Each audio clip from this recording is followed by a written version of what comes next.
नमस्कार साथियों, मैं आनंद राय आज फिर आपके बीच मौजूद हूँ। आज कुछ पुरानी बातें मुझे याद आ रही थी। मैंने बचपन में कुछ बातें सीखी थी, आपने भी सीखी हैं। घरों में या स्कूल में, प्रारंभिक जीवन में हमने कुछ लाइनें पढ़ी हैं, सीखी हैं या जानी हैं अपने गुरुजनों से, अपने बड़ों से। जैसी करनी वैसी भरनी, बोया पेड़ बबूल का तो आम कहाँ से खाए। ऐसी कुछ कहावतें, ऐसी कुछ सीख हमें बचपन से ही सिखाई गई हैं। आज भारतीय राजनीति में कुछ ऐसी घटनाएं घटित हो रही हैं जिन्हें देखकर कहीं न कहीं ये सीख हमें दोबारा याद आती है। लगातार कुछ दिनों से संवाद माध्यमों के द्वारा आपके बीच वो घटनाएं लगातार आ रही होंगी। आज हम लोग बात करेंगे उन्हीं कुछ घटनाओं को लेकर। मित्रों, एक ऐसी राजनीतिक दल जिसने जिस दिन सत्ता संभाली और सत्ता संभालने के बाद जो सबसे पहला अवसर आया जनता को अपना मत देने का, जनता अपने मत का उपयोग करे, उस दिन से लेकर आज तक उस राज्य में वो लगातार खून, हिंसा, मार और कत्ल की राजनीति करती आई है। आज वही दल रुदालियों की तरह विधवा विलाप करते हुए कोर्ट से लेकर सड़क तक आंदोलन कर रही है और छाती पीटते हुए लोकतंत्र को बचाने की दुहाई दे रही है। मुझे आशा है कि आप अब तक जरूर पहचान गए होंगे। पूरे भारत में ऐसा बहुरूपिया दल सिर्फ एक ही है और वो कोई नहीं, आप सही पहचान रहे हैं, वो तृणमूल कांग्रेस ही है। 2011 में सत्ता संभालने के बाद पश्चिम बंगाल की जनता ने वाम फ्रंट के अत्याचार और जुल्म के खिलाफ दोनों हाथ उठाकर जिस तरीके से तृणमूल कांग्रेस को समर्थन और अपना विश्वास सौंपा था, ठीक उसके विपरीत 2011 के चुनाव के बाद सबसे पहला अवसर पश्चिम बंगाल में पंचायत चुनाव का 2013 में आया और 2013 से लेकर आज तक पश्चिम बंगाल में जितनी भी चुनाव हुई हैं, वो पंचायत का हो या कॉरपोरेशन या म्यूनिसिपैलिटी का हो,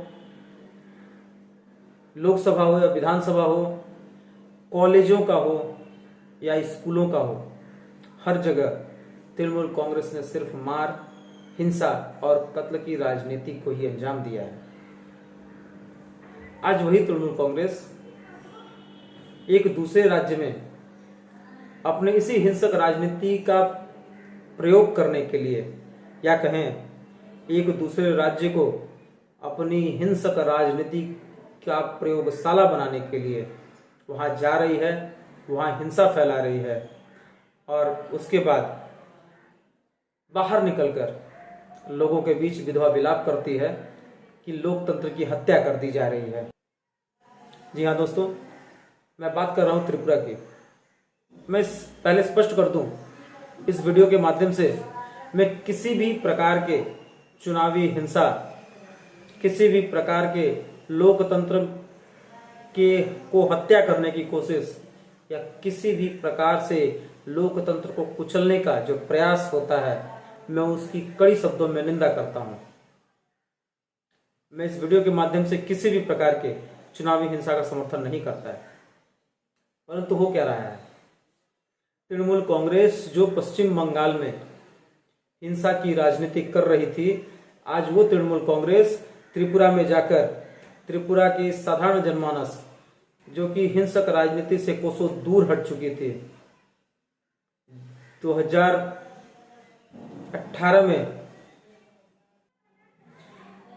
लेफ्ट फ्रंट को वहां से उखाड़कर त्रिपुरा की जनता जब बाहर फेंक रही थी, तो त्रिपुरा की जनता ने एक संकल्प लिया था कि त्रिपुरा से त्रिपुरा में लोकतंत्र की स्थापना होगी और हिंसक राजनीति का सफाया कर दिया जाएगा। उसके बाद से लेकर आज तक कई इलेक्शन हुए त्रिपुरा में, कभी कहीं भी हिंसा का नामो निशान नहीं आया, क्योंकि भारतीय जनता पार्टी की सरकार विप्लव देव के नेतृत्व में वहां पर एक स्वच्छ और सुंदर सरकार देने की कोशिश कर रही थी। परंतु अगर कहें तो जिस लेफ्ट फ्रंट की बीज से जन्मी ये तृणमूल कांग्रेस आज पश्चिम बंगाल में सरकार चला रही है, उसी हिंसक राजनीति को अपना धरोहर, अपना विरासत समझकर उसी खून खराबे को लेकर पश्चिम बंगाल की जनता के ऊपर लगातार अत्याचार कर रही है, वही तृणमूल कांग्रेस आज त्रिपुरा में जाकर त्रिपुरा के सुख शांति को भंग करने की लगातार कोशिश कर रही है।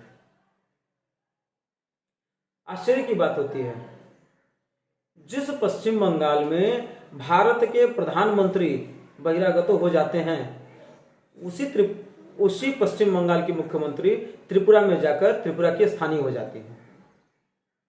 बड़ी आश्चर्य की बात होती है, जब आपके लिए इस देश के प्रधानमंत्री बहिरागत हो जाते हैं तो आप दूसरे राज्य की मुख्यमंत्री होकर त्रिपुरा में किस तरीके से वहां के स्थानीय होती हैं।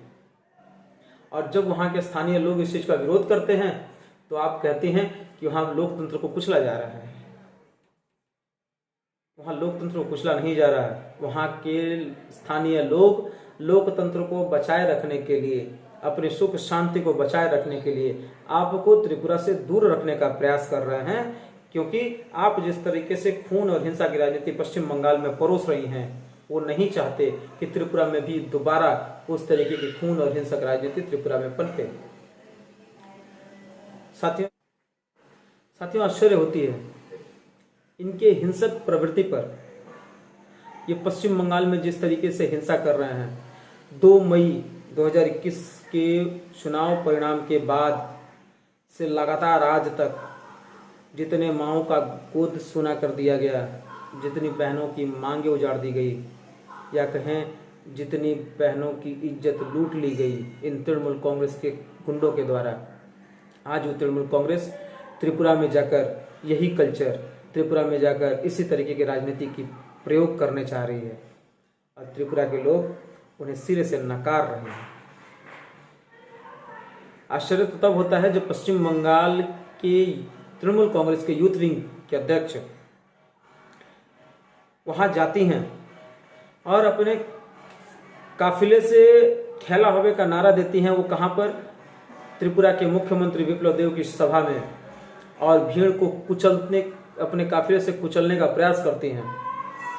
और जब उन्हें गिरफ्तार कर लिया जाता है तो लोकतंत्र के जो सबसे बड़े रक्षक पश्चिम बंगाल में हैं, जिन्हें दिल्ली भेजा गया पश्चिम बंगाल की जनता द्वारा चुनकर, वो अपनी छाती पीटते हुए दिल्ली से लेकर त्रिपुरा तक धरना देने को बाध्य हो जाते हैं।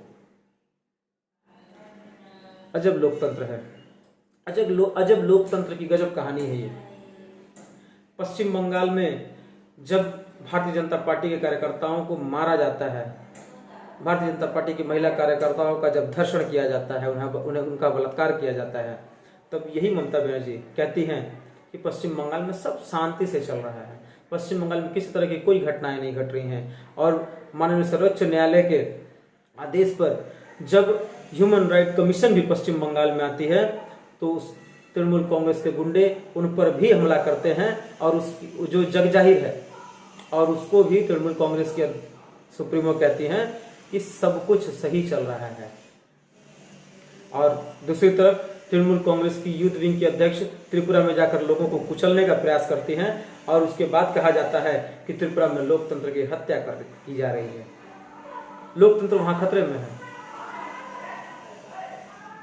मैं इस वीडियो के माध्यम से आपके बीच कुछ सवाल रखना चाहता हूं कि अगर एक राज्य में लोगों को मारकर लोकतंत्र अगर सही है, तो अगर वैसा लोकतंत्र चाहिए तो पश्चिम बंगाल का लोकतंत्र जिंदाबाद है। और वहीं दूसरी तरफ उन हत्यारों को त्रिपुरा से दूर रखने का प्रयास अगर त्रिपुरा की जनता कर रही है, अगर ऐसा लोकतंत्र अगर ठीक है तो त्रिपुरा का लोकतंत्र जय हो। मैं आपके बीच कुछ प्रश्न छोड़ रहा हूं। जो मुख्यमंत्री अपने राज्य के नागरिकों को बहिरागतों तक कहती हैं, मेहमान कह जाती हैं। पश्चिम बंगाल में हिंदी भाषियों को मेहमान कह दिया जाता है, बिहारी गुंडा कह दिया जाता है। वो पश्चिम बंगाल के मुख्यमंत्री अब दूसरे राज्यों में जाकर पश्चिम बंगाल के बाहर लोकतंत्र बचाने की दुहाई देती हैं। आपको जानना समझना है, आपको निर्णय लेना है कि किस तरीके के राजनीति को आप समर्थन करते हैं। मित्रों, अपनी राय कमेंट बॉक्स में जरूर दें। इसी के साथ आपसे विदा लूँगा। धन्यवाद, नमस्कार।